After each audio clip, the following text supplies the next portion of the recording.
Bonjour, bienvenue à tous et à toutes dans cette vidéo numéro 4 de notre deuxième module d'architecture réseau.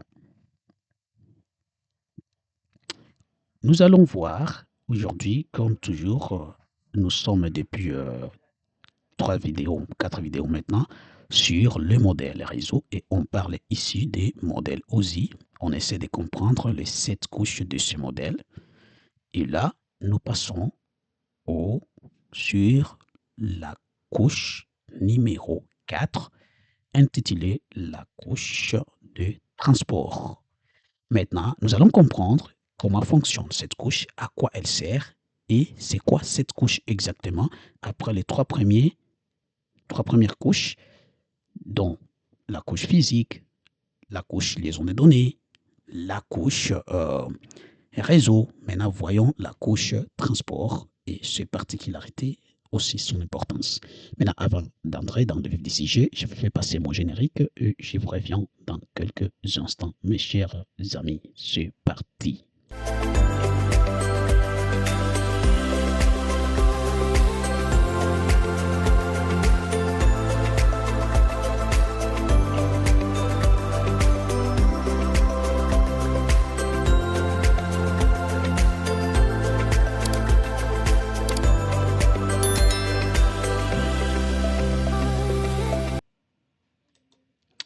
Voilà, voyons maintenant mes chers amis, nous sommes de retour, notre 4e couche qui est la couche transport dans les modèles OSI, mes chers amis.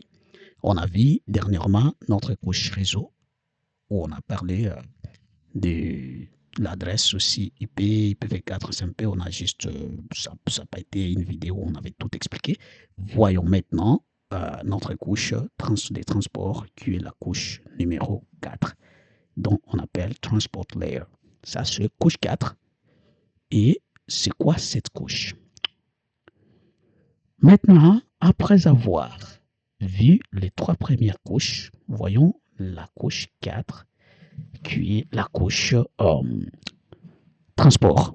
Cette couche 4 s'occupe juste de la fiabilité des segmentations des paquets.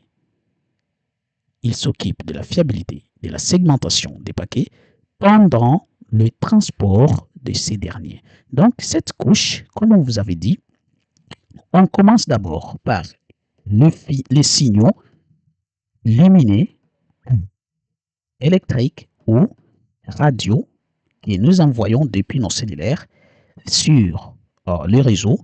Et là, ces signaux sont interceptés par les commutateurs. Les commutateurs, ils vont lire ces signaux, ces signaux qui seront déjà convertis en bits, c'est-à-dire en 0 ou en 1. Dès qu'ils reçoivent ce bit, ils les organisent, les groupes dans des paquets qu'on appelle des trames.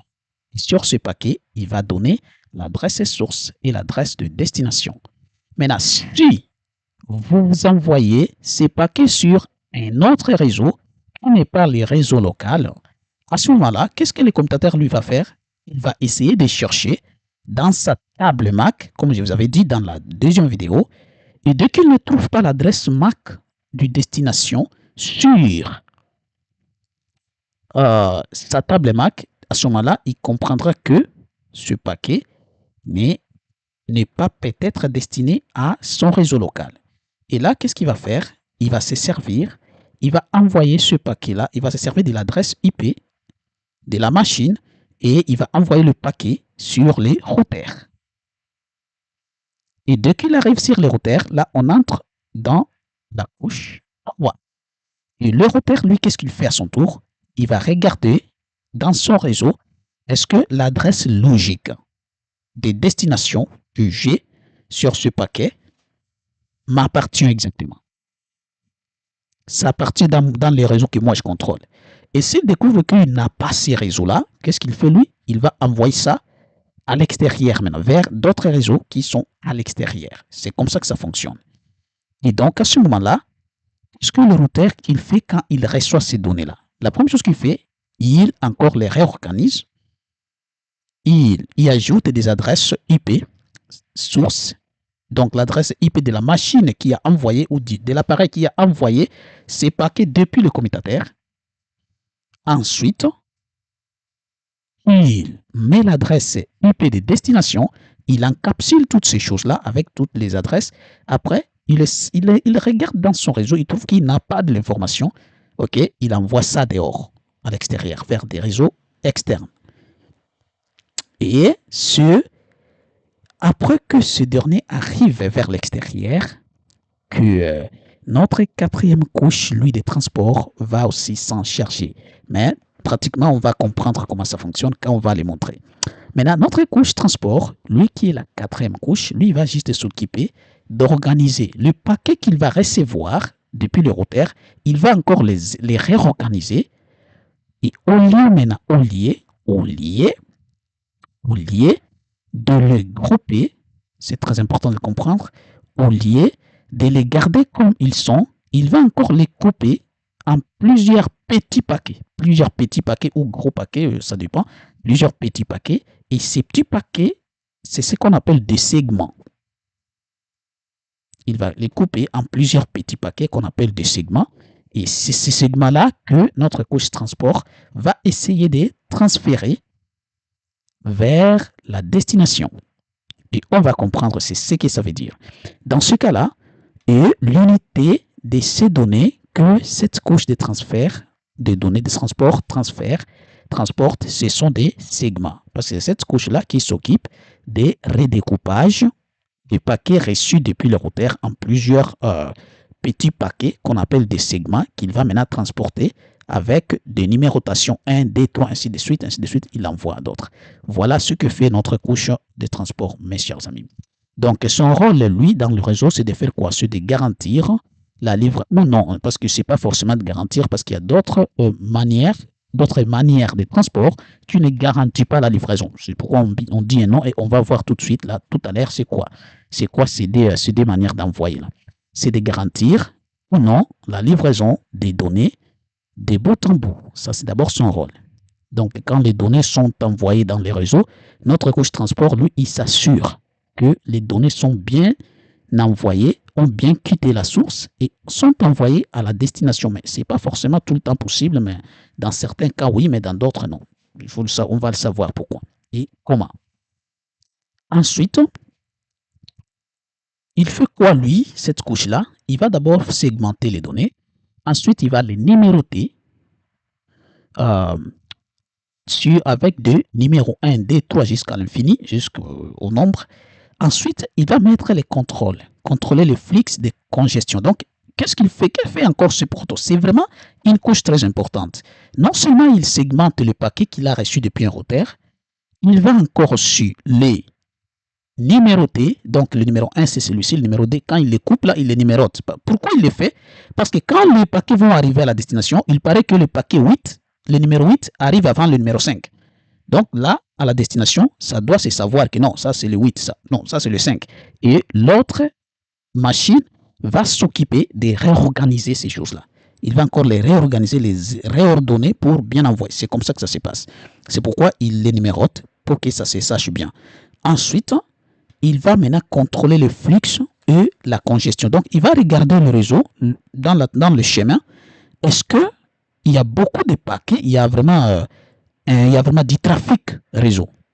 S'il y a du trafic, il va essayer de réduire la taille. C'est pourquoi on appelle le segment. Il va essayer de réduire, d'adapter la taille du segment à la capacité de chemin de transport. Si maintenant tu as un camion qui prend jusqu'à une tonne, ben, tu ne peux pas mettre, des colis de 2 tonnes. Ce n'est pas possible. Et c'est ce que lui essaie de faire. Il regarde la capacité et il ajuste le paquet en fonction de la capacité. Je pense que c'est très simple. Vous le faites chaque jour. Là, donc, c'est exactement ce qu'il fait ici. Là. Donc, ensuite, il utilise des ports pour la communication. Parce que vous devez savoir que les communications en informatique entre les ordinateurs et les machines se font juste à travers les ports. Ça, c'est pas un secret, tout le monde le sait. À travers le port. Et donc, il va utiliser le port, il va regarder est-ce que le port est ouvert, est-ce que le port est fermé. Donc, il contrôle tout au débit.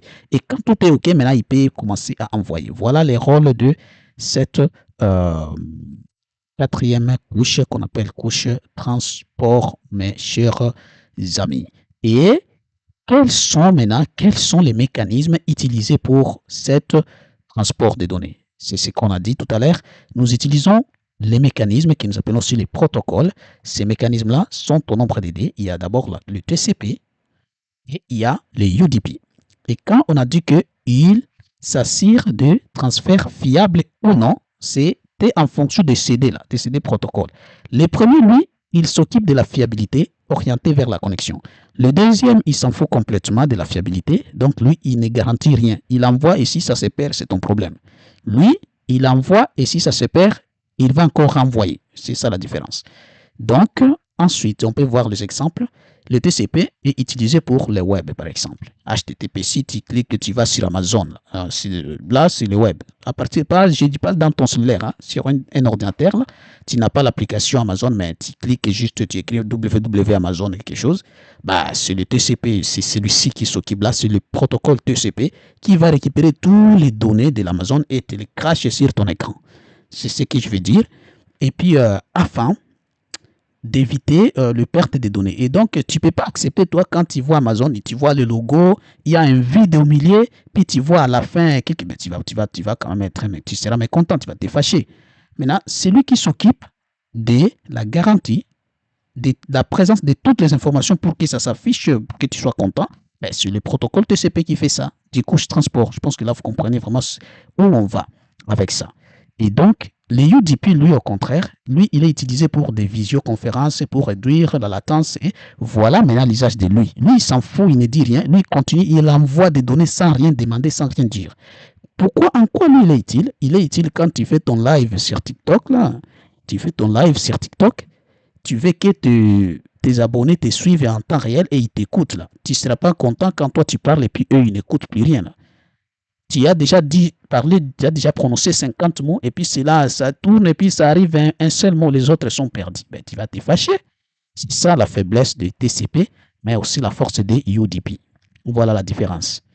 Mais si tu es aussi, c'est comme je t'avais dit en premier pour le site, le page web, tu vois que tu as besoin de TCP à ce moment-là. Parce que tu veux que tout arrive en bon ordre.